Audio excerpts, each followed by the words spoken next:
السلام علیکم۔ Daily update کے ساتھ میں آپ کی خدمت میں حاضر ہوں۔ جیسا کہ عمران خان کا کہنا ہے کہ اب معلوم ہوا شوکت خانم ہاسپٹل کا پیسہ آف شور کمپنیوں میں لگایا گیا۔ مسلم لیگ نون کے رہنما اور وزیر دفاع خواجہ آصف کے خلاف ہتک عزت کیس میں سابقہ وزیر اعظم عمران خان نے کہا کہ شوکت خانم ہاسپٹل کے فیصلوں کا مجھے معلوم نہیں۔ انہوں نے کہا کہ شوکت خانم ہاسپٹل کے مالی فیصلوں کی آڈٹ رپورٹ ہوتی ہے۔ شوکت خانم ہاسپٹل کا بورڈ جو فیصلے کرتا ہے مجھ سے پوچھ کر نہیں کرتا۔ سابقہ وزیر اعظم عمران خان سنیچر کو ویڈیو لنک کے ذریعے اسلام آباد کے ایڈیشنل سیشن جج کی عدالت میں پیش ہوئے، جہاں خواجہ آصف کے وکیل نے ان پر جرح کی۔ دوران جرح عمران خان کے وکیل نے کہا کہ یہ بات درست ہے کہ $30 لاکھ کی سرمایہ کاری 2008 میں کی گئی تھی۔ سرمایہ کاری کرنے والی رقم 2015 میں شوکت خانم کو واپس دے دی گئی تھی۔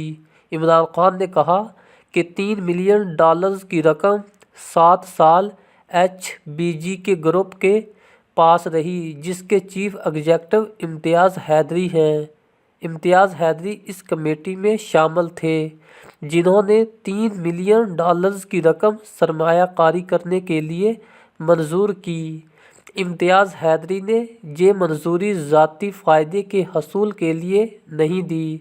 خواجہ آصف کے وکیل نے عمران خان سے سوال کیا کہ کیا آف شور کمپنیوں میں سرمایہ کاری کا آپ کو معلوم ہے؟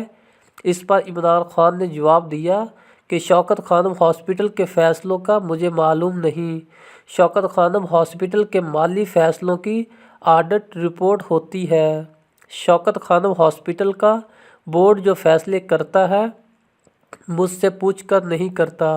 عمران خان نے کہا کہ مجھے اب معلوم ہوا ہے کہ 2 آف شور کمپنیوں میں شوکت خانم ہاسپٹل کا پیسہ انویسٹ کیا گیا۔ شوکت خانم ہاسپٹل کے فیصلوں کا مجھے معلوم نہیں۔ انہوں نے کہا کہ مجھے جتنا معلوم ہے کہ شوکت خانم ہاسپٹل کی سرمایہ کاری سے فائدہ ہی ہوا۔ شوکت خانم ہاسپٹل کی رپورٹ میں جو لکھا ہے ٹھیک ہے۔ عمران خان کے بقول سرمایہ کاری اس بنیاد پر کی گئی تھی کہ فائدہ شوکت خانم ہاسپٹل کو اور نقصان امتیاز حیدری کو ہوگا۔ اس پر خواجہ آصف کے وکیل نے کہا کہ اس پونزی اسکیموں میں بھی ایسا ہی ہوتا ہے۔ عمران خان کا کہنا تھا کہ شوکت خانم ہاسپٹل کی سرمایہ کاری پونزی اسکیم نہیں، ہمیں ہمارا پیسہ واپس مل گیا تھا۔ خواجہ آصف کے وکیل نے سوال کیا کہ آپ نے ہتک عزت سے متعلق بیانات کی CDs خود لگائیں، تو عمران خان نے کہا کہ میں نے ہتک عزت سے متعلق بیانات کی CDs خود نہیں لگائی۔ شوکت خانم ہاسپٹل سے متعلق الزامات پر صرف خواجہ آصف کو ہتک عزت کا نوٹس بھیجا۔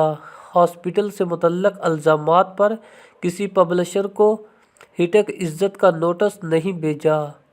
خواجہ آصف کے وکیل نے سوال کیا کہ اگر میں کہوں $30 لاکھ کو بطور منی لانڈرنگ باہر بھیجا گیا اور پھر 7 سال بعد واپس لایا گیا، تو عمران خان نے کہا کہ شوکت خانم ہاسپٹل کی 40% سے زائد ڈونیشن بیرون ملک سے اکٹھی ہوتی ہے۔ یہ بات غلط ہے کہ شوکت خانم ہاسپٹل کے پیسے کو منی لانڈرنگ کے ذریعے باہر بھیجا گیا۔